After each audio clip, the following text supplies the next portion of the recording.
Amém, queridos? Então hoje eu vou falar sobre o Natal. Meu Deus, eu queria que o pastor viesse com uma bola de fogo falando sobre batismo com o Espírito Santo. Hoje eu vou falar sobre o Natal e você vai entender o quanto o Natal tem a ver com a nossa vida, é importante para cada um de nós, amém? Em muitos outros anos a gente conscientizou a igreja falando sobre essa data de Natal que nós vivenciamos, que o mundo inteiro vivencia hoje.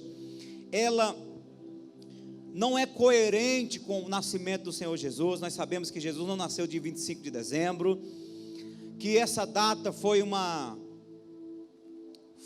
criação, na verdade, uma substituição da Igreja Católica para uma data que já existia, uma data pagã, e a Igreja Católica foi substituindo e agregando e tentando colocar a figura de Cristo aí para substituir isso que já acontecia.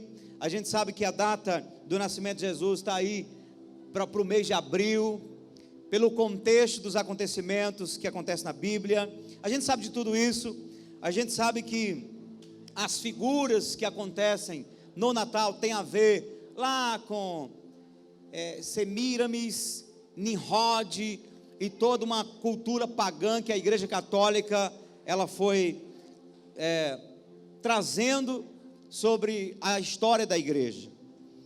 Agora, todas essas coisas não devem tirar de nós a oportunidade de aproveitar esse momento em que o mundo celebra o Natal, aproveitar para falar do verdadeiro sentido do Natal e manifestar o quanto o nascimento do Senhor Jesus é importante para todos nós e para todo o mundo, amém?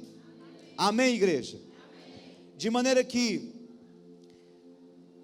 tirando daquele velho gordo, barbudo, de cabeça branca, chamado Papai Noel, essa figura que o inimigo criou ao longo da história para substituir e ofuscar o verdadeiro sentido do Natal, tirando essa figura aí, que a gente realmente não dá para engolir, eu quero dizer para a igreja que se você compra um panetone e come, e você se reúne como família nesse tempo, troca presentes e aproveita esse momento para celebrar o verdadeiro sentido do Natal, você não peca fazendo isso. Eu não aconselho ninguém a colocar árvore de Natal em casa. Nós não colocamos na igreja justamente para a gente não dar margem. Mas se de repente tiver um irmão que colocou árvore de Natal, porque vem de uma cultura e tal, não peca. Isso não faz de você nem santo, nem mais santo, nem menos santo, amém? Então se você entende que colocando lá, não vai pecar, você não vai ficar celebrando o Papai Noel, e colocou lá como uma lembrança, por causa da família, para estar junto, fique à vontade, você não peca. Mas também não fica impondo que os outros têm que colocar. E você que decidiu não colocar porque entendeu que essa figura não é uma figura aceitável no teu coração, não coloque, mas também não fique criticando quem coloca, amém, queridos? Então, vamos ser leves, porque essas coisas, elas nem fluem, nem contribuem, nem acrescenta, nem diminui para a nossa vida. Agora a gente não coloca árvore de Natal na igreja, mas tem muitas igrejas que colocam, e são igrejas sérias, igrejas amadas, de homens de Deus, a gente não tem nada contra.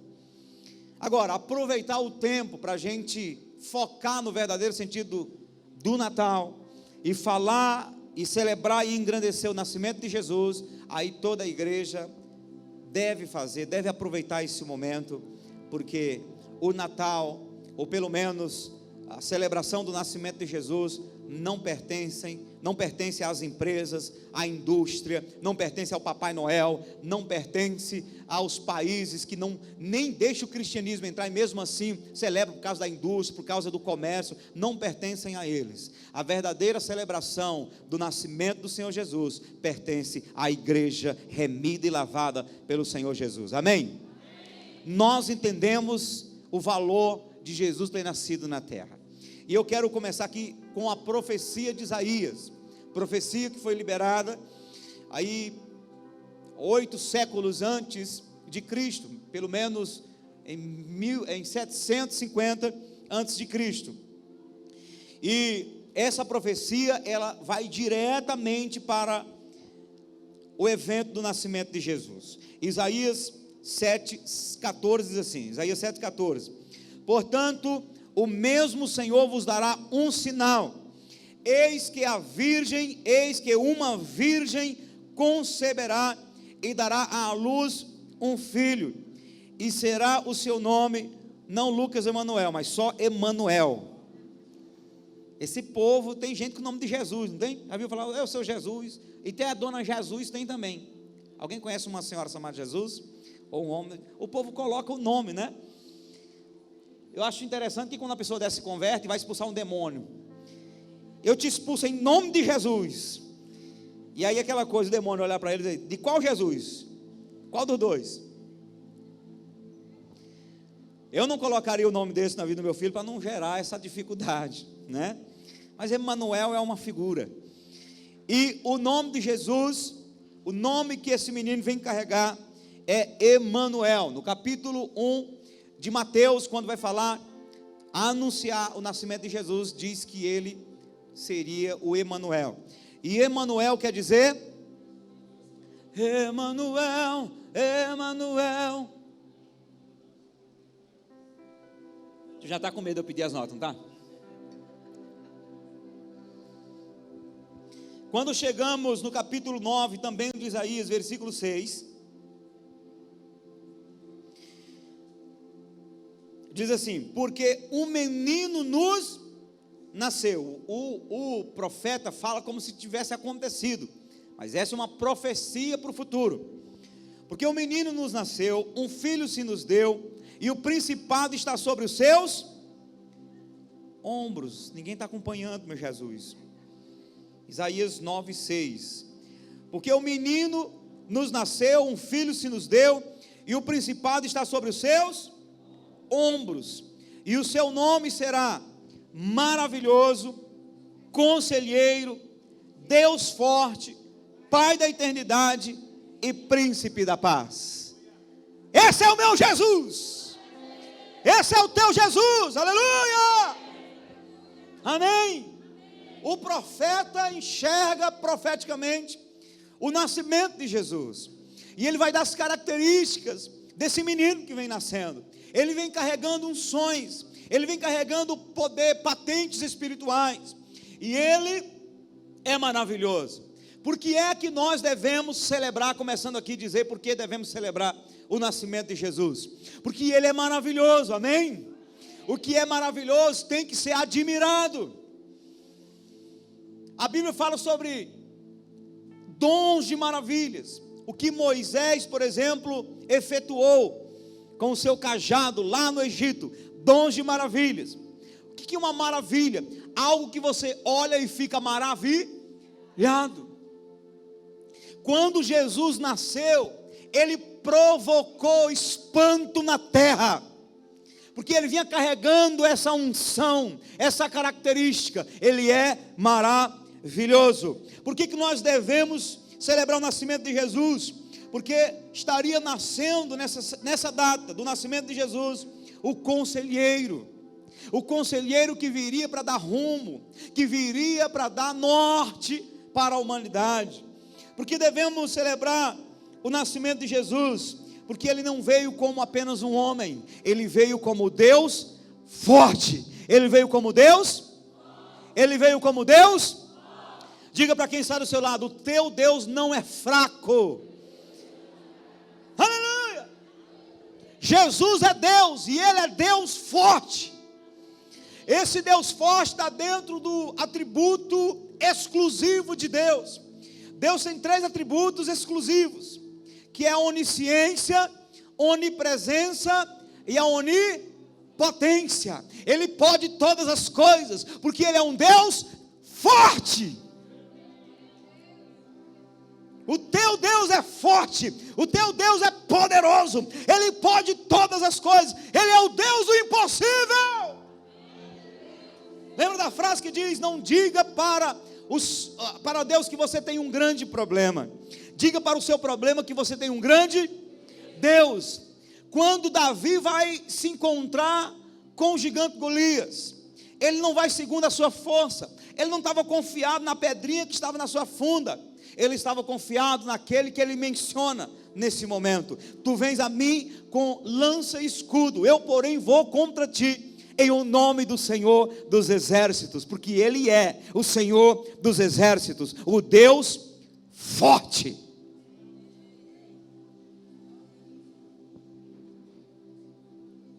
Por isso que a Bíblia diz, diga o fraco eu sou. Paulo diz, quando eu sou fraco, aí é que eu sou. Por que o apóstolo Paulo diz que quando ele é fraco, aí é que ele é forte? É que quando ele percebe que ele é fraco, ele se apega àquele que é forte, a Deus. Todas as vezes que você percebe que está caindo, que está vacilando, que está sem forças, que não tem capacidade de vencer o problema, a adversidade, você se apega a quem? Pega na mão de Deus e vai. Bora, segura. Arrochas. Acha aí. Sobe o som. Segura. Mi.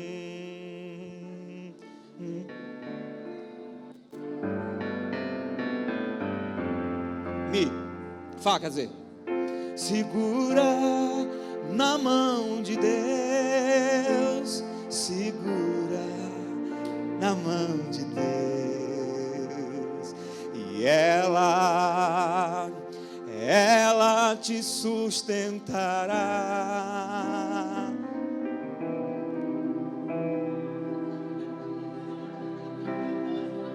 Isso, não temas, segue adiante e não olhes para trás.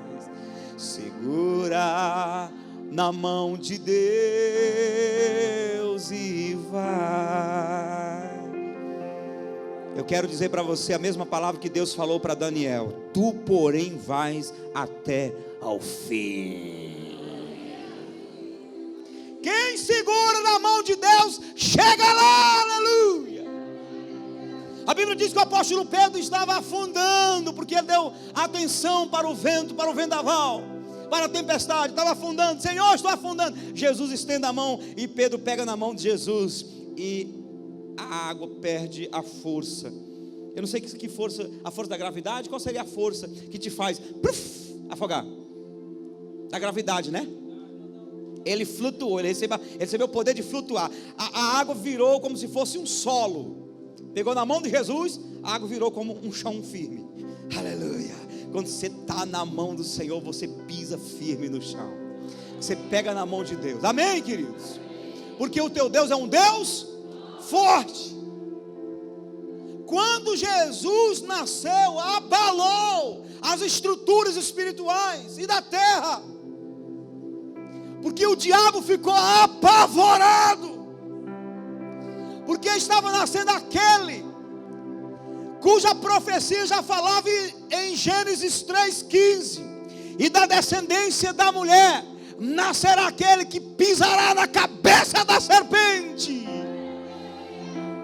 O Adeus já estava falando comigo hoje, pastor, que eu penso que uma hora que você estiver pulando naquelas tábuas, vai afundar.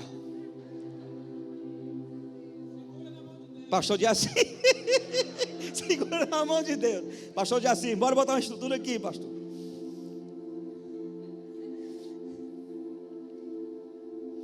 Então, quando Jesus nasce, a profecia está se cumprindo. Da semente da mulher vem aquele que pisará a cabeça da serpente. Quem já viu o filme de Mel Gibson, A Paixão de Cristo? Ele está aqui, Jesus está aqui no Getsemane, e vem a serpente aqui por trás. E naquele momento, quando todo mundo está achando que a serpente vai picar o pé de Jesus, ele faz o quê? Pisa na cabeça da serpente. Eu falei aqui, numa pregação dessas passadas, sobre como é que a gente pisa na cabeça da serpente. É lavando os pés, tirando o pó do mundo, do pecado. E aí, uma vez com os pés limpos, nós pisamos na cabeça da serpente, que a cabeça da serpente representa as ideias do diabo contra nós. Então esse Deus forte, ele vem para abalar, porque devemos celebrar o nascimento de Jesus, porque Ele é o Pai da eternidade, Ele é o Pai eterno. Diga comigo, Pai eterno. Quando Jesus vai ensinar a oração do Pai Nosso, Ele começa ensinando o quê? Quando vocês forem orar, se dirijam a Ele como um Pai. Diga Pai. Então você vai dizer: Pai nosso que estás nos céus. A Bíblia diz que Jesus vem com essa característica, Pai eterno. O Pai, o melhor Pai para você se assegurar, para você depositar sua confiança é em Deus. Porque o nosso pai biológico passa, o nosso pai biológico morre, o nosso pai biológico ele erra, o nosso pai biológico é fraco, mas o nosso Pai celestial, além de ser forte, é eterno. Ele cuida de você enquanto em vida na terra e vai continuar cuidando de você na eternidade. Eita glória! Irmão, eu estou me arrepiando todo aqui, eu tenho alguma coisa forte aqui, meu Jesus. Eita, meu Deus, eu quero sapatear aqui hoje, aleluia. Eita glória!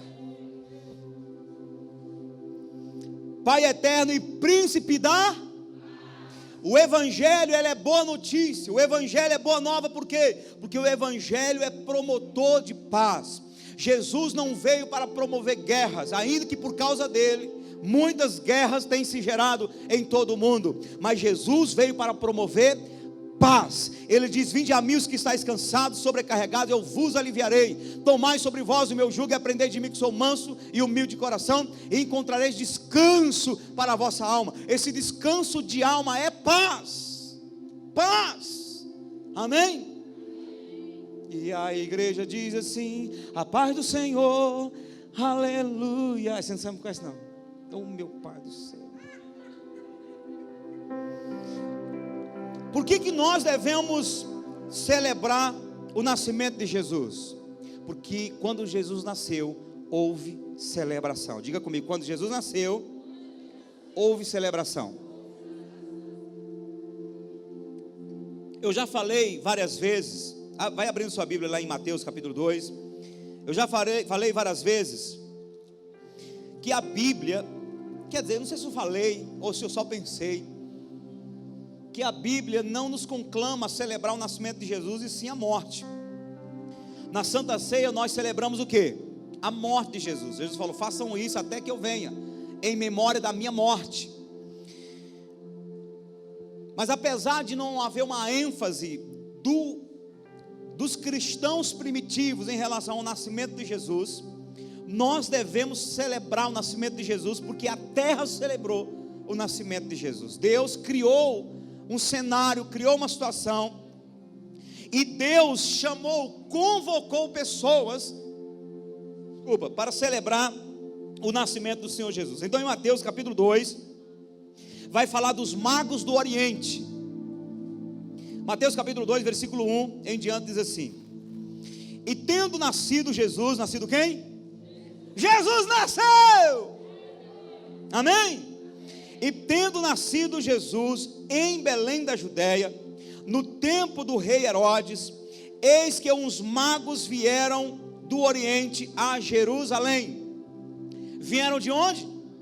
Do Oriente, de uma outra nação, de uma outra região para Jerusalém.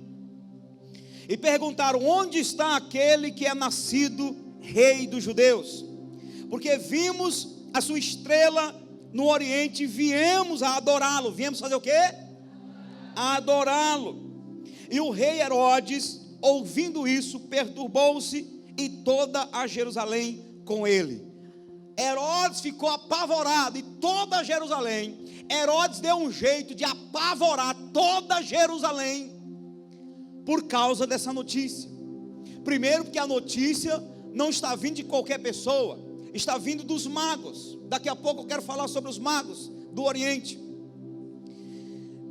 E ele, Herodes, ficou apavorado, porque esse Herodes, especificamente esse, a história diz que este Herodes, ele era assim, ele tinha um desejo tão grande por poder, uma ganância por poder, que qualquer situação que se gerasse e ameaçasse Herodes de ele perder o poder, o reinado dele, ele então mandava matar.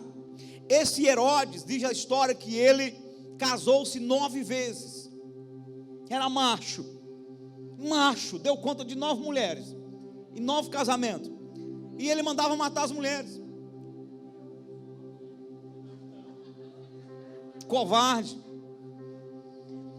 Ele enviou seus 2 filhos para estudar em Roma. Quando os seus filhos estavam perto de se formar, a irmã de Herodes falou: quando seus filhos voltarem, eles vão voltar mais capazes do que você para te ajudar a reinar em Jerusalém. Ele se sentiu ameaçado, mandou matar os filhos.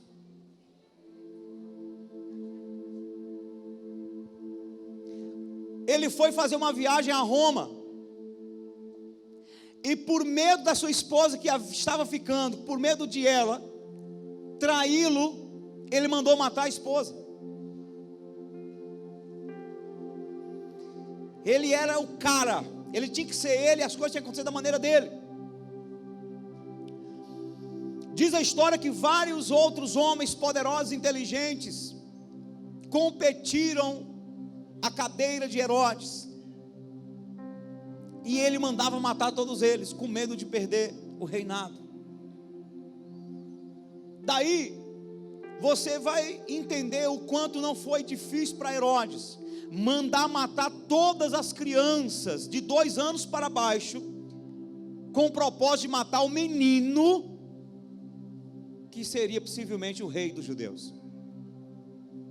Eu lia isso e dizia: meu Deus, por que um caburé desse mandou matar todas as crianças? Que coração foi esse? Foi até a profecia de Jeremias que dizia que Raquel lamenta o luto dos seus filhos. Ele mandou matar todas as crianças, do mesmo jeito que no tempo de Moisés, Faraó mandou matar os meninos homens, porque o diabo desconfiava de um salvador, já estava desconfiado que era o Jesus que viria ali. Também no tempo de Jesus, o diabo usa Herodes para matar todas as crianças, com o propósito de matar quem? Jesus. Só não matou porque José teve uma revelação em sonho, e Deus mandou ele para o Egito. Então esse Herodes foi o caburé que estava em eminência quando Jesus chega na terra. O diabo reinava naquela região através desse Herodes. Agora, Herodes deu credibilidade no que os magos diziam, porque os magos não eram qualquer pessoa, não eram qualquer pessoas. E às vezes a gente fala os 3 reis magos. Quem fala os 3 reis magos? A gente conheceu a história assim dos 3 reis magos, né? A Bíblia não fala que eram 3, eram vários. E a gente fica colocando como se fosse 3 por causa dos 3 presentes, dos 3 tipos de presentes que os magos deram para Jesus. Mas esses magos do Oriente, o Oriente aqui, segundo a Bíblia, era um local que hoje é uma parte do Irã. E esse Oriente aqui na época era a Pérsia. Quando os magos persas vieram, eles eram sacerdotes persas e vieram para celebrar o nascimento do rei que viria para salvar o mundo. Por que eles tinham esse entendimento? Por que eles vieram com essa convicção? Esses homens vieram de uma cultura babilônica que foi influenciada por Daniel. Quem lembra de Daniel? No exílio, quando o povo passou 70 anos debaixo do jugo dos 3 reis da Babilônia. Nessa época, primeiro foi Nabucodonosor. Depois de Nabucodonosor, ele morre. Vocês já viram que na Bíblia tem um homem que vira lobisomem? Vocês nunca viram isso? Um homem que cria pelos como penas, como ele cria pelo como animal, as unhas dele crescem como unha de águia, e ele come capim como um burro. Quem já viu isso na Bíblia? Sinceramente, só quem já leu isso na Bíblia. Deixa eu ver quem lê Bíblia mesmo aqui. Meu Deus do céu, gente, bora ler a Bíblia, gente.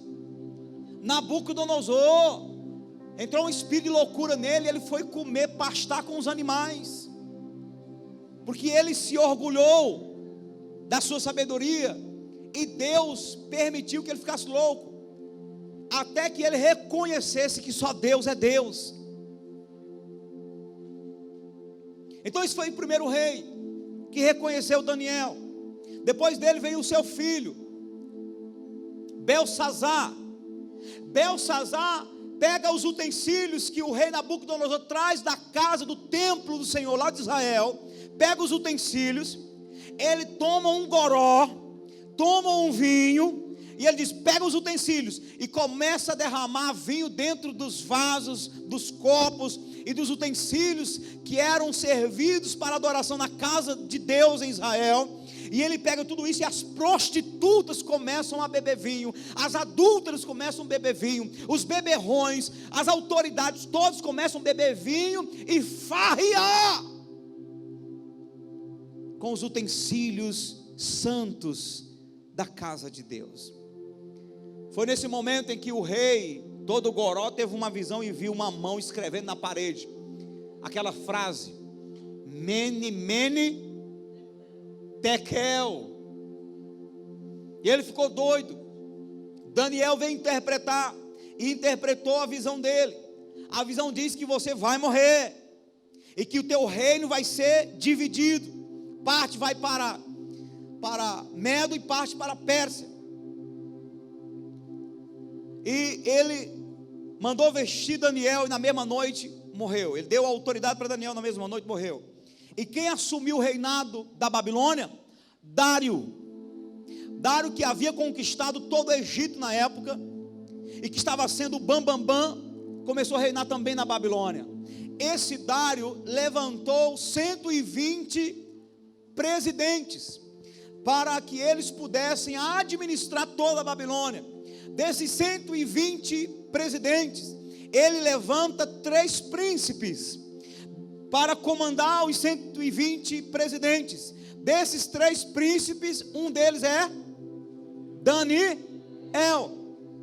Foi os outros 2 que, com inveja dele, faz com que ele vá para a cova dos leões. E o rei que foi interceder, que fez uma vigília, nem comeu, nem bebeu, nem dormiu, vigiando em prol de Daniel, foi o rei Dário. Nessa época, Daniel estava em eminência, e Daniel ensinava a cultura judaica.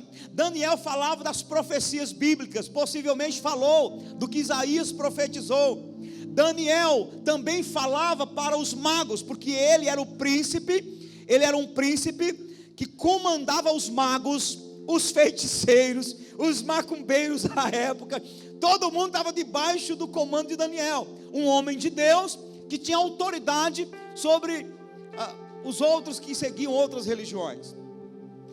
E então foi tão forte, por exemplo, esse ensinamento de Daniel para os magos persas, que eles passaram a estudar a vinda desse rei, de quem Daniel falava, por meio dos sinais, da astrologia, sinais que falavam a respeito dos tempos.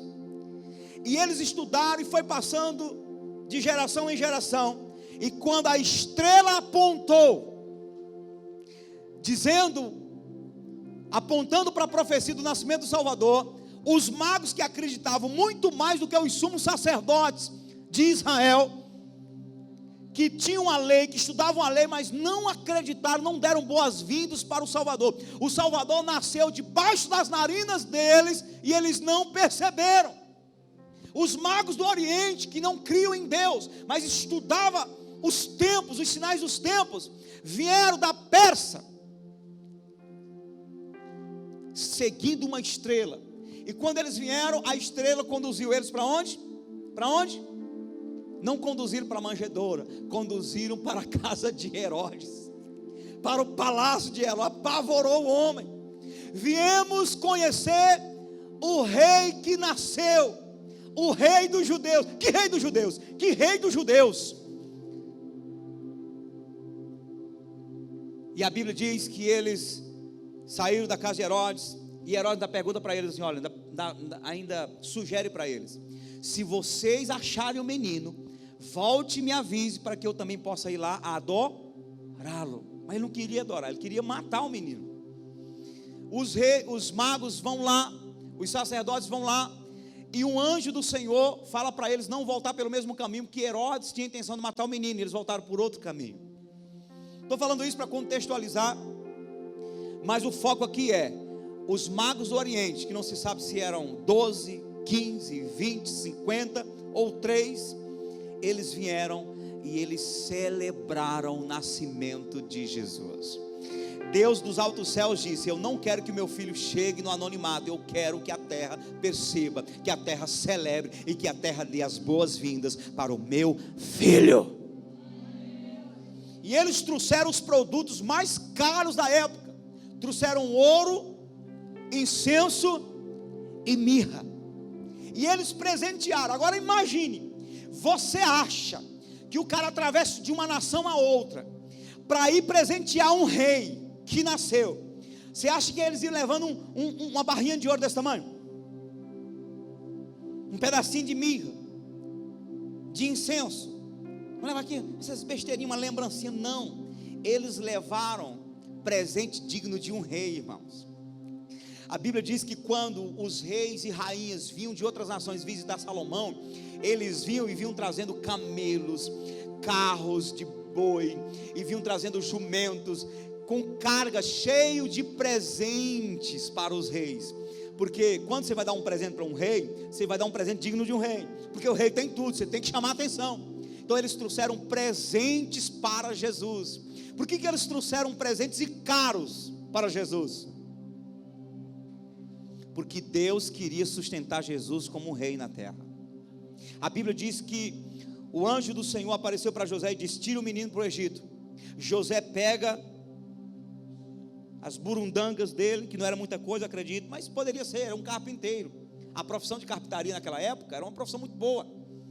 Mas ele pega a sua casa, as suas coisas, e ele vai para o Egito. O cara não se preparou, ele não fez um fundo para isso, ele não fez uma poupança para ir morar em outro lugar. Ele simplesmente de última hora teve que pegar tudo que ele tinha e ir para o Egito. E eles viveram lá um bom tempo no Egito, que o menino já volta inteligente, o menino já volta já ladino. O que sustentou José com a sua família no Egito? Ouro, incenso e mirra. Os magos levaram o suficiente para todo o tempo que Jesus passasse no Egito, José não passasse necessidade, irmãos. Como Deus cuidou do bebezinho dele. Mamãe dizia assim: não tem problema não, pode ter um bocado de filho, Deus que ajuda a cuidar de um, ajuda a cuidar de todos. Quando ela estava já no 7º, 8º, ela dizia: ainda pode vir, pode deixar vir, porque o Deus que me ajudou a cuidar de 7 vai me ajudar a cuidar de 8, de 9, de 10, minha avó, de 11, de 12, de 13, de 14, de 15, e depois ainda chegou eu como neto, 16. Deus cuida dos seus, amém? Deus cuidou de Jesus. Então, por que devemos celebrar o nascimento de Jesus? Porque Deus deixou claro na palavra que o nascimento dele deveria ser celebrado, e foi celebrado pelos magos do Oriente. Mas nós podemos ver mais aqui, porque os céus também celebraram o nascimento de Jesus. Vamos para Lucas capítulo 2. Lucas capítulo 2.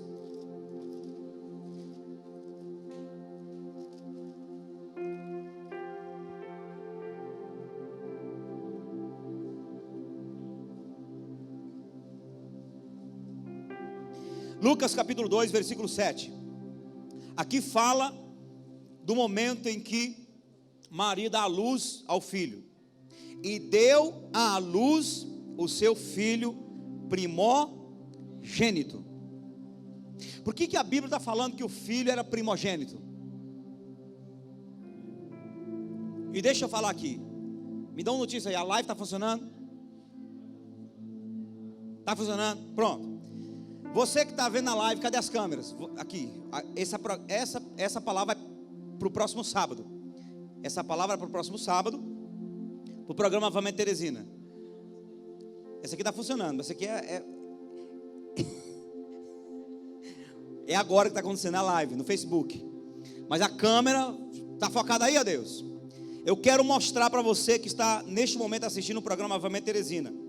Por que é que nós não podemos aceitar o fato de que Maria continuou virgem? E eu não estou aqui para insultar a religião, estou aqui para mostrar a verdade, amém, irmãos? A verdade que liberta, e conhecereis a verdade vos libertará. Aqui diz que a Maria deu à luz o seu filho primogênito. Primogênito significa primeiro, o primeiro filho de muitos. Quando chegamos, alguém está aqui?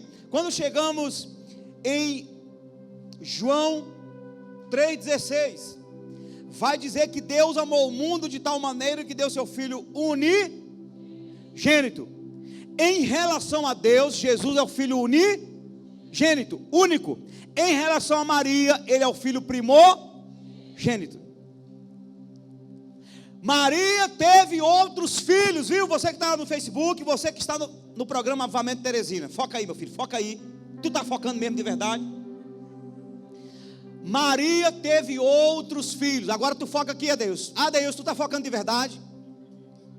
Porque eu tenho tido muito feedback das pessoas que têm assistido o programa Avivamento. As pessoas mandam mensagens, estão sendo edificadas. E eu sei que nós estamos alcançando muitas almas que precisam ser salvas pelo conhecimento da verdade. Então eu quero dizer para você que está assistindo agora, primeira vez que estou fazendo isso para o programa. A gente é tão ruim de apresentação que a gente nem lembra que está fazendo o programa, né? Olha lá. A igreja diga comigo: eu declaro que todo telespectador do programa Avivamento Teresina está sendo abençoado pelo poder da palavra de Deus. Amém? Então você que está nos assistindo, saiba que Maria teve outros filhos além de Jesus. Quando chegamos em João capítulo 7, versículo 2, quem vai colocar aqui? Quem é mais rápido que eu? João 7, 2. E estava próxima a festa dos judeus e dos tabernáculos. Disseram-lhe, pois, seus irmãos, seus quê? Alguns, por não conhecer a Bíblia, vai dizer assim: não, é que naquele tempo todo mundo se chamava irmãos. É mentira. Não, naquele tempo os sobrinhos e os primos é chamado irmãos. Mentira. A Bíblia deixa claro que João Batista era primo de Jesus. Não chama João Batista de irmão de Jesus. Não chama os discípulos de irmãos de Jesus. Chama os outros filhos de Maria de irmãos de Jesus. Maria não continuou virgem. Maria continuou uma mulher comum como qualquer outra. Que isso fique registrado, amém? Que Teresina, que na sua boa parte ainda acredita que Maria é virgem até hoje, e que ela está viva, que ela subiu para o céu, que fique claro que Maria foi a mãe de Jesus, mulher de Deus, agraciada, é exemplo para as mulheres de hoje, mas ela não continuou virgem, ela não foi assunta aos céus, ela não subiu aos céus, porque a Bíblia diz em João capítulo 3, versículo 13, que ninguém subiu ao céu, senão aquele que de lá desceu. Então Maria não subiu ao céu, só Jesus está no céu, Filho do homem que está nos céus. Maria, como mulher de Deus, é santa como qualquer um é santo, é salva porque creu e continua acreditando em Jesus, mas ela não é santa para ser mediadora, ela não salva, ela não liberta, ela não roga a Deus por nós, porque ela está esperando o dia do arrebatamento, onde ela virá ressuscitada com o corpo glorioso. Quem diz amém? Amém. É a palavra de Deus, amém? Isso. E deu à luz o seu filho primogênito, e envolveu em panos, e deitou numa manjedoura, porque não havia lugar para eles na estalagem. Ora, havia naquela mesma comarca pastores que estavam no campo. Voltei aqui para Lucas, viu? Lucas capítulo 2, estou no versículo 8. Ora, havia naquela mesma comarca pastores que estavam no campo e guardavam durante as vigílias da noite o seu rebanho. E eis que um anjo do Senhor veio sobre eles, e a glória do Senhor os cercou de esplendor, e tiveram grande temor. E o anjo lhe disse: não temais, porque eis aqui vos trago novas de grande alegria, que será para todo o povo, pois na cidade de Davi vos nasceu hoje o Salvador, que é Cristo o Senhor. E isto vos será por sinal: achareis o menino envolto em panos e deitado numa manjedoura. E no mesmo instante apareceu com anjo uma multidão dos exércitos celestiais, louvando a Deus e dizendo: glória a Deus nas alturas, paz na terra, boa vontade para com os homens. Aleluia! Por que é que devemos celebrar o Natal? Por que é que devemos celebrar o nascimento de Jesus? Porque a Bíblia diz que Deus moveu os magos do Oriente para vir celebrar. E Deus moveu multidões de incontáveis anjos, seres celestiais nos céus, que davam glória. Eles estavam felizes, eles estavam alegres, dizendo: nasceu o Salvador, que é Cristo o Senhor. E a partir de agora a terra vai experimentar paz. Aleluia! Papai Noel não pode receber esse mérito. Não, aquele velho gordo e barbudo e feio não vai receber esse mérito. Esse mérito é de Jesus. Jesus nasceu, o Salvador, e os céus celebraram. Aleluia! Quando eu medito nesses textos, meu coração salta, irmão. O Evangelho é o poder de Deus. O Evangelho move céus e terra. O Natal, tu vai para onde pro Natal? Eu não sei, minha família está todo mundo viajando aqui. Eu vou para casa do pastor. Minha irmã, a ceia de Natal ela só dá para mim. O Natal não é comer peru. O Natal não é comer carne, que aleluia, é bem-vindo, não é? É um tempo bom, mas o Natal é o nascimento do Rei dos Reis, daquele que veio para resolver o problema da humanidade, da qual você faz parte. Aleluia! E Deus não somente moveu os céus e a parte elitizada do mundo, porque os magos eram riquíssimos, mas Deus também fez com que os simples, os pobres, os carentes, os homens comuns também viessem e celebrassem o nascimento de Jesus. E aqui entra a figura dos pastores. Eram homens do campo. Então versículo 15.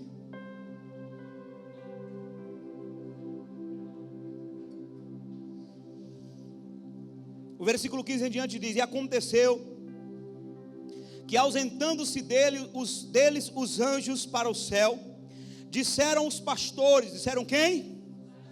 Os pastores e ovelhas, uns aos outros: vamos, pois, até Belém, e vejamos isso que aconteceu e que o Senhor nos fez saber. E foram apressadamente, acharam Maria e José e o menino deitado na manjedoura. E vendo, divulgaram a palavra que acerca do menino lhes foram dita. E todos os que a ouviram se maravilharam do que os pastores lhes diziam. O que aconteceu aqui? Os pastores chegaram, quando viram o menino, começaram a falar, reproduzir o que os anjos haviam falado para eles. E o povo, quando ouvia aquela notícia que os pastores estavam dando, o povo se maravilhava, o povo dava glória a Deus. A chegada dos pastores foi uma farra. A chegada dos pastores no ambiente foi uma festa. As pessoas se animaram, se alegraram pela notícia que os pastores estavam trazendo. Ninguém disse nada para vocês? Não. Quem nos falou tudo isso foi os anjos do Senhor. Nós tivemos experiência com a glória de Deus. E se foram os anjos que nos mandaram ver esse menino aqui, então esse menino é realmente aquilo que eles falaram que é o Salvador. Mas Maria guardava todas estas coisas, conferindo-as em seu coração. E voltaram os pastores glorificando e louvando a Deus. Sabe, esse negócio que a gente até desacostuma, as pessoas acham que os crentes que dão glória a Deus é um tipo de crente à parte. Não, os crentes na verdade são aquele povo quietinho, aquele povo formal, daquelas igrejas bem quietinhas. Esses crentes que faz zoado, tudo, glória a Deus, aleluia, glória a Deus. Esses crentes são doidos, esses aí não são crente direito não. Por deixa eu te dizer que os crentes bíblicos são esses que dão glória a Deus. Os pastores voltaram de lá dizendo, oh glória, aleluia, tu viu, mas que coisa, aleluia, oh glória a Deus, aleluia. Meu irmão, deixa eu dizer uma coisa para você. Quem quer travar a nossa boca e nos impedir de dar glória a Deus é o diabo, porque o diabo quer glória. A Bíblia diz que a rainha dos céus, ela deseja adoração para si. Quando eu não uso a minha boca para glorificar Deus, para exaltar Deus, para louvar Deus, o diabo toma o que sai da minha boca, murmurando, reclamando, xingando. Quando você tem uma topada, o que é que sai da sua boca?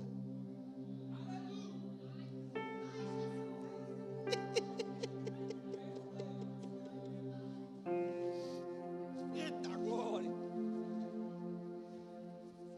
Isso, irmão, que esse negócio é feio demais aqui. Esse negócio está feio aqui, ó. Caiu o negócio no meu dedo esses dias. Você corta a unha do pé, aí você dá aquela chegadinha no canto. 3 dias depois começa a criar aquele, você não pode nem triscar, né? O cantinho da unha vai crescendo, aí vai começando a ficar sensível aquele cantinho, né? Porra, o cão da coisa caiu, foi em cima.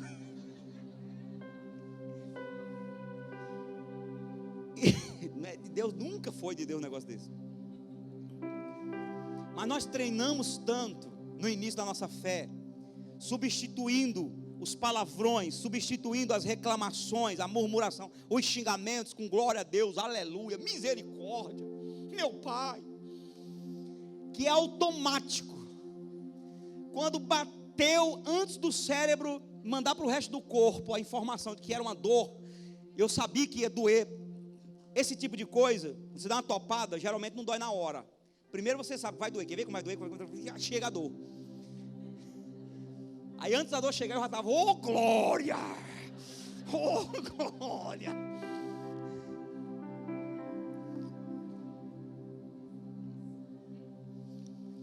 O crente dá glória, os pastores dão glória, eles saíram dando glória, os anjos glorificam. Se você olhar para Apocalipse, você vai ver os anjos no céu dando glória a Deus, aleluia. Se você olhar para as pessoas que recebiam curas, milagres, davam glória a Deus, aleluia. Se você olhar para as pessoas quando recebiam o Espírito Santo, elas falavam em línguas, profetizavam, a Bíblia diz, e magnificavam a Deus. O crente que não abre a boca para glorificar, para exaltar, é um crente mundo. Não, porque se eu começar a dar glória a Deus aqui, tem um visitante. Tem um visitante que não é crente. Opa, obrigado irmãos. Isso aqui é porque eu tenho 2 lenços em casa, ficaram lá, empacotadinho, eu ganho de presente. Mas bicho do mato é assim, não lembra nem de trazer. Então preste atenção. O que eu estava falando mesmo? Glória, eita povo, isso. Quem não dá glória a Deus, crente que acha que não vou dar glória a Deus, não, porque eu tenho um visitante, pastor, chegou um visitante, aí ele não pode se assustar. Deixa eu dizer uma coisa para você, tem muita gente que vem na igreja, que se fosse Jesus pregando, elas voltariam e dizendo, nunca mais entra nessa igreja. E tem gente que entra na igreja, e que se for o Pedro pregando, porque o Pedro era um cara meio sem cultura, é o nós faz, nós vai, nós foi, nós é, nós fez. O Pedro, a carta de Pedro foi Silvano que escreveu, ele falava, ele escrevia, porque Pedro era inculto, não sabia falar direito, não sabia escrever. E tem gente que vem e encontra uma pessoa dessa pregando e se converte e fica firme. Quando a pessoa é chamada por Deus, quando Deus está trabalhando no coração da pessoa, não se preocupa, não vai ser o glória a Deus alto da pessoa que vai assustar ela, porque tem gente que chega numa igreja, E o barulho é lá por cima, ele não aguenta esse negócio, acho que Deus não é surdo. Aí chega uma outra pior que ela. Aí chega, quando vê aquele fogaréu, aquele povo, diz, meu Deus, era isso que eu estava precisando. Eu estava precisando de um lugar desse para me jogar para cima.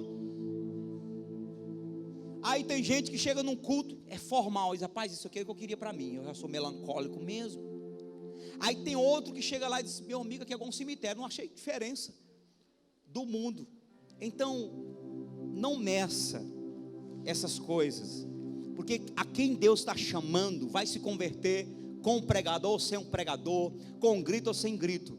Nós não podemos deixar o que nós devemos ser originalmente, que a Bíblia diz que nós devemos ser, com preocupação com as pessoas. E outra, um pastor disse assim, rapaz, será que não era melhor você fazer os teus programas assim, mais light, falando só palavras evangelísticas assim, tá, para não assustar o povo que de repente não entende aquele negócio lá todo e tal. Disse, não, pastor, eu não tenho interesse nenhum em que as pessoas escutando o programa venham para uma igreja achando que é uma coisa e que chegar é outra. Se as pessoas assistirem o programa Avamento Teresina e decidirem vir aqui, vão vir por causa unicamente de uma coisa, por causa do jeito da igreja, porque do nosso jeito. E toda vez que termina o programa no sábado, são as mensagens chegando. Foi edificante essa mensagem, eu preciso ter essa igreja aqui perto de casa, porque querem esse fogo. E pode ser que outros vão dizer assim, esses dias mesmo eu ouvi uma mensagem lá no nosso canal, uma mensagem que tem mais de 30 mil visualizações. Aí alguém disse assim, olha, mensagem muito boa, aquela mensagem dos rejeitados. É muito boa a mensagem, mas grita muito. Grita muito. Você viu, Raquel? Viu não, né? Grita muito. Aí eu fico rindo com essas coisas. Aí uma irmã foi lá e defendeu o pastor.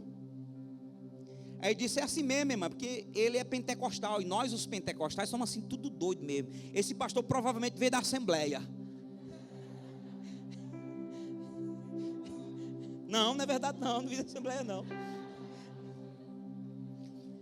E nós temos esse barulho, a gente é meio parecido com doido, mas o que importa é o poder de Deus que a gente sente. Eu disse, aí irmã, amém, obrigado irmã, Então vai ter aqueles que vão concordar ou não, mas eu vou dizer uma coisa para você, não podemos, não devemos querer mostrar outra cara a não ser a cara que nós somos, e o que nós queremos ser e tentamos ser, é o que a Bíblia mostra como eram os crentes da Bíblia eram pentecostais, os crentes da Bíblia faziam barulhos, os crentes da Bíblia davam glória a Deus, os crentes da Bíblia, eles exaltavam ao Senhor, eles não tinham vergonha na frente de ninguém, eles estavam na frente dos governadores, na frente das autoridades, em qualquer lugar, eles abriam a boca e diziam, só Jesus é Deus, glória a Deus, glória a Deus, glória a Deus. Os pastores não voltaram assim, rapaz, mas que coisa, né? Que experiência. Pois é, fala nada para ninguém não. Ó, se tu falar que nós vimos anjos, meu amigo, o que é que vão falar? Vão dizer que nós somos doidos, então fica quietinho, só para nós. Não, a Bíblia diz que eles voltaram, foi dando glória, louvando a Deus, aleluia, nós enxergamos a glória de Deus, conhecemos o Salvador, e eu acredito, irmão, que no dia de Pentecostes, ou pelo menos depois do dia de Pentecostes, muitos desses pastores que conheceram esse Jesus menino que nasceu, eles foram batizados com o Espírito Santo lá na frente. Não acredito que os anjos deram notícia para esses caras e depois abandonou eles para lá. Eu creio que o Senhor os chamou de volta para andar com esse Salvador, do qual eles divulgaram, sobre o qual eles divulgaram. Amém, queridos? Por que devemos celebrar o nome de Jesus? O nascimento de Jesus? Porque os céus celebraram. Porque a parte elitizada do mundo na época celebrou. Os simples celebraram. O mundo celebrou a chegada do Senhor Jesus. Mas eu tenho uma notícia para você que está aqui hoje. Em Lucas capítulo 15, versículos 10. Lucas 15, versículo 10. Preste atenção que diz a palavra.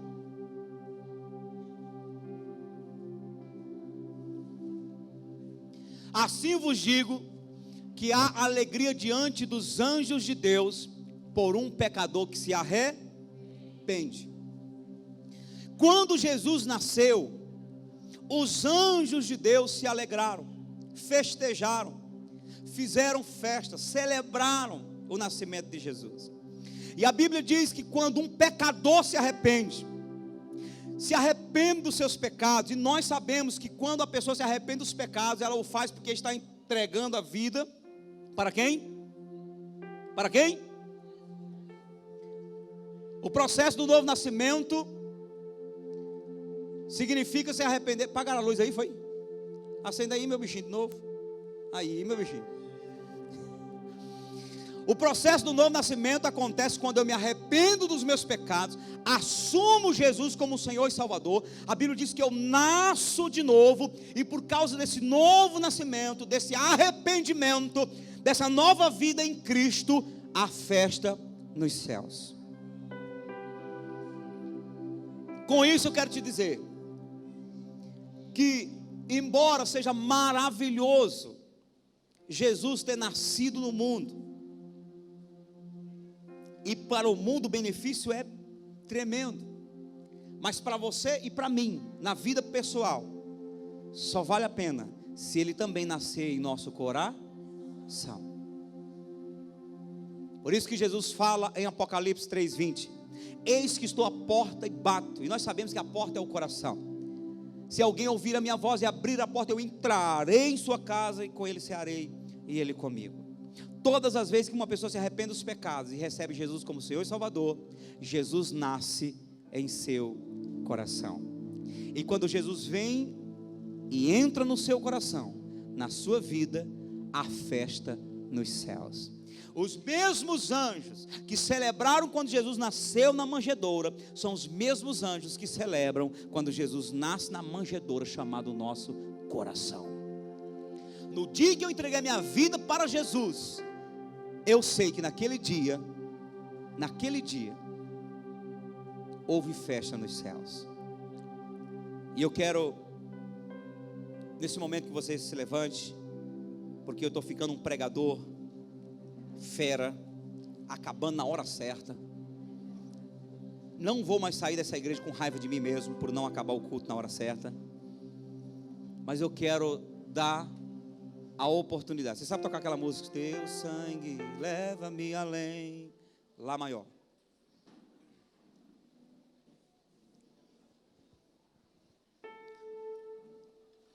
Eu queria dar a oportunidade. Eu não sei se tem gente aqui que não é convertido ainda, que não entregou a vida para Jesus ainda. Mas eu quero te dar essa oportunidade, porque Jesus nasceu e fez toda a diferença no mundo. Mas hoje, esse nascimento de Jesus só vale mesmo para a minha vida quando eu o aceito como Senhor e Salvador. Todos nós que um dia nos convertemos, nos batizamos, já temos esse Jesus em nosso coração. Mas se você é apenas um religioso e nunca teve a oportunidade de levantar a mão e declarar publicamente, se arrependendo dos seus pecados e assumindo Jesus como Senhor e Salvador, você ainda é alvo dessa palavra. Você ainda é alvo desse apelo. Então você que não é convertido ainda, você que ainda não assumiu sua fé em Jesus e gostaria de agora entregar a vida para Jesus, para que Ele nasça dentro de você e você seja uma nova criatura, eu quero orar com você. Tem alguém? Ou de repente um dia você já até foi, nasceu de novo, se converteu, mas se desviou, saiu fora,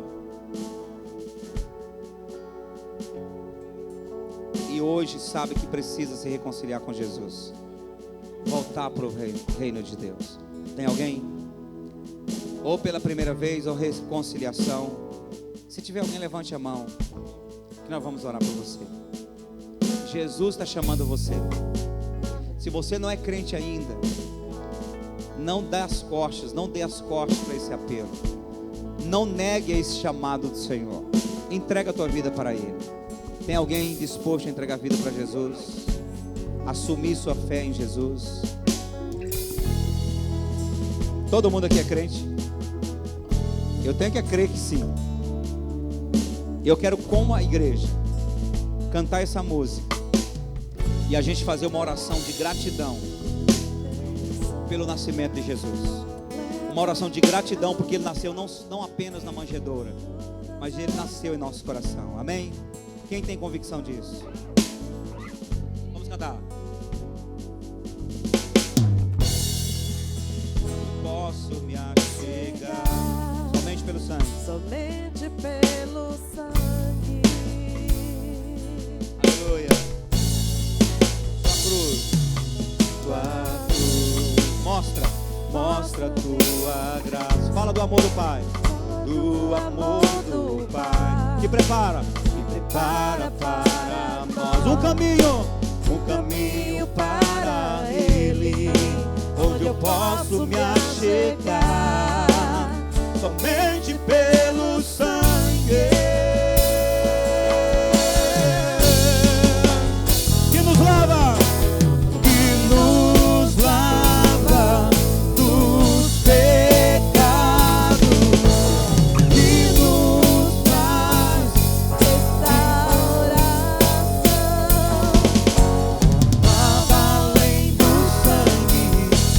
nada além do sangue de Jesus,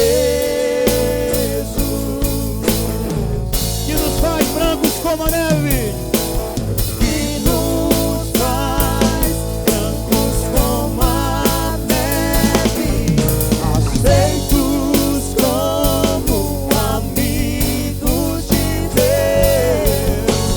Nada além do sangue de Jesus. Eu sou livre, eu sou livre, eu sou livre.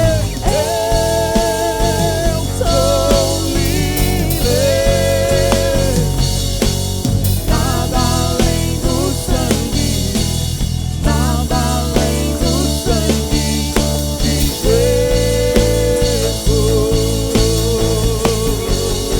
E eu sou livre,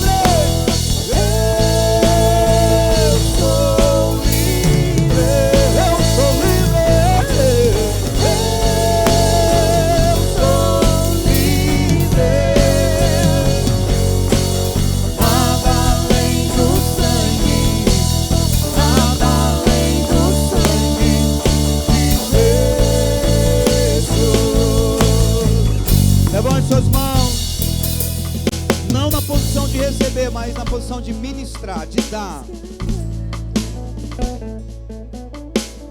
E conhecereis a verdade vos. Essa verdade, essa palavra hoje tem libertado muita gente aqui, tem levantado muita gente aqui, tem aumentado a fé e a convicção de muita gente aqui. Você vai sair daqui fortalecido, porque essa realidade, ela se torna mais viva dentro de você. Você sabe que Jesus nasceu, e Ele nasceu também dentro de você, e que nós podemos glorificá-lo, exaltá-lo, sem medo de sermos felizes, porque a palavra é a verdade é que Jesus nasceu, e Ele veio para salvar o mundo, os pecadores, que nós somos incluídos neles, e Ele nos salvou. Então vamos agradecer. Jesus, muito obrigado. Obrigado, Jesus, porque quando o mundo estava coberto de pecados, quando o mundo não tinha mais esperança, na plenitude dos tempos, o Senhor veio, e o Senhor veio para uma manjedoura. O Senhor se fez homem, se submeteu a uma vida simples, uma vida perseguida, e o Senhor não somente isso, foi para a cruz e morreu por nossas vidas, e o sangue que o Senhor derramou lava nossos pecados e compra para nós o direito de comungarmos de volta com o Pai. Muito obrigado, Jesus, porque nós fomos salvos, nós conhecemos essa verdade, e essa verdade nos liberta dia após dia, manhã após manhã. Nós nos levantamos e vamos continuar de pé, porque o Deus forte, que morreu por nós, que se submeteu a uma vida humana por nós, Ele está vivo, é poderoso e continua vivo, porque Ele nasceu em nossos corações.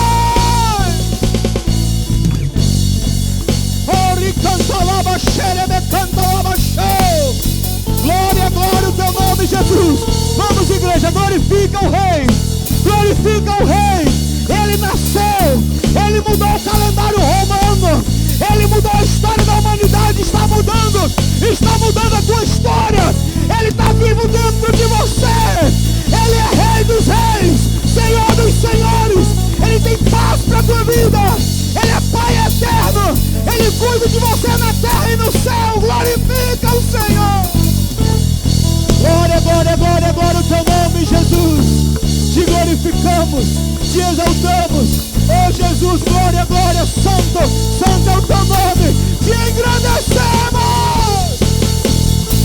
Cadê o povo pentecostal? Cadê o povo que faz barulho? Cadê o povo que glorifica? Cadê o povo que exalta? Cadê o povo que exalta Jesus? Que entroniza o Rei dos Reis e Senhor dos Senhores. Ricantarabachei, checantarabacai, requenderabachar, abarabarabachei,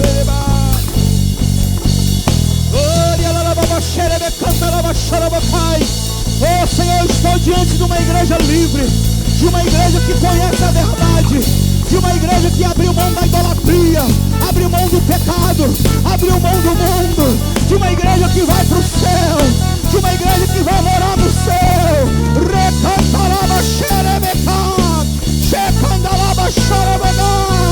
Jesus está neste lugar, Ele toma a tua vida, Ele levanta você, Ele unge você, Ele pega você de dentro para fora, Ele te fortalece por dentro, Ele te liberta, Ele te cura, Ele te levanta, Ele muda a tua vida, Ele muda a tua história. Oh, glorifica, glorifica, glorifica. A presença do Rei dos Reis está aqui, a presença do Senhor está neste lugar. Glória, glória, glória ao teu nome, Jesus. Te exaltamos, te exaltamos, te exaltamos, te exaltamos ao nosso Rei, nosso Rei, nosso Rei.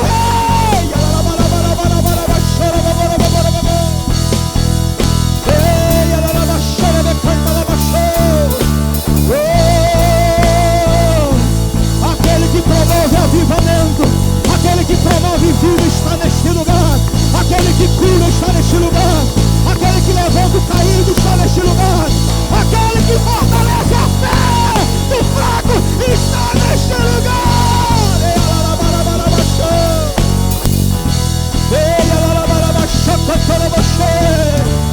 Mais, glorifica mais, glorifica mais, glorifica mais. Jesus está aqui, Jesus está aqui. Ele está recebendo o louvor dos pastores do campo, Ele está recebendo o louvor dos anjos, Ele está recebendo o louvor do seu povo neste lugar.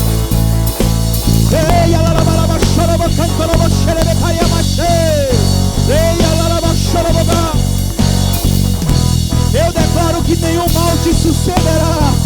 Toda obra de macumbaria, de feitiçaria, de idolatria, de maldições hereditárias que estava sobre a tua vida até hoje, é desfeita agora, é desfeita agora, é desfeita agora, porque o Rei dos Reis nasceu por nós, o Rei dos Reis está dentro de nós. Jesus está vivo dentro de você, e Ele é poderoso para te libertar, Ele é poderoso para te dar uma vida nova. Receba! Receba a vida nova no Senhor. Levante as suas mãos e declare: eu sou livre. Eu sou livre.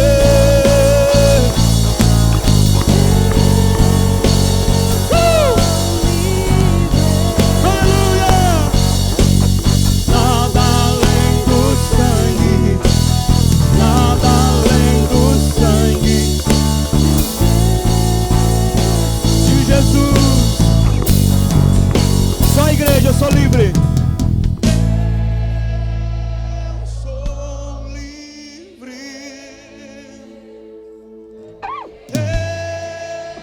Eu sou livre. Nada além do sangue, nada além do sangue de Jesus. Agora põe a mão no coração.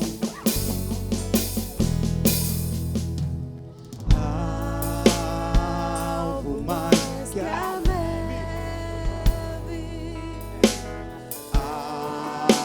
algo mais que a neve, se neste sangue lavado, mais algo que a neve ser.